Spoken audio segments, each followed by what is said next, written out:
La mer des Faluns, dans la mer des Faluns, il y a une faune très abondante, notamment de poissons cartilagineux ou osseux, les requins, les raies et des poissons osseux que l'on connaît actuellement, et aussi des cétacés et de très nombreux mollusques que l'on pouvait récolter surtout dans le faciès pontilévien où ils étaient admirablement conservés.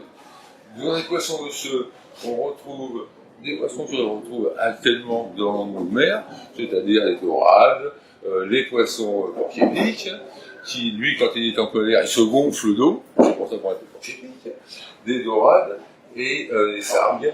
Donc, c'est sur des faunes exotiques, mais qu'on peut retrouver aussi en Méditerranée. Par contre, alors, les requins étaient beaucoup plus spectaculaires. On a une fameuse mégalodon avec des dents gigantesques. Là, ce sont des petites dents, mais j'en ai dans la collection qui font plus de 10 cm. Les poissons essentiellement cartilagineux, sauf les dents, les vertèbres et les productions dermiques, comme les aiguillons ou les écussons que l'on trouve sur les raies. Alors, ces requins étaient carnivores, comme tous les requins, mais par contre, les raies, ce qu'on pouvait voir que ces raies avaient un palais broyeur, et le régime était complètement différent. Elles mangeaient des coquillages, des oursins, qu'elles pouvaient broyer avec ces palais. Les cétacés, relativement communs, mais représentés par peu d'échantillons, on avait un ancêtre, deux ancêtres, soi-disant, de cachalots actuels. Par contre, ces cachalots des Faluns atteignaient une longueur à peu près de 5 mètres, comme le cachalot nain actuel, alors que nos cachalots, dans les mers actuelles, font entre 15 et 20 mètres. On avait aussi des dauphins et des marsouins. Là, vous avez ce qu'on appelle les rochers des bulles tympaniques, qui sont logés dans l'oreille interne.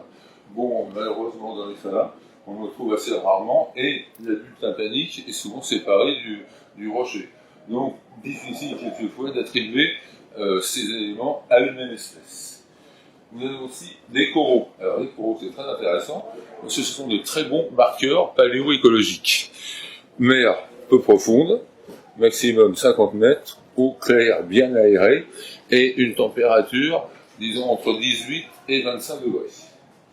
Et la dernière vitrine montre les coquillages qu'on pouvait trouver certains coquillages qu'on pouvait trouver dans les Faluns, parce qu'il y a beaucoup plus d'espèces, et on a montré des coquillages actuels en les homologues des coquilles des Faluns. Enfin, une volute, un murex, une cypréa, etc. That's all.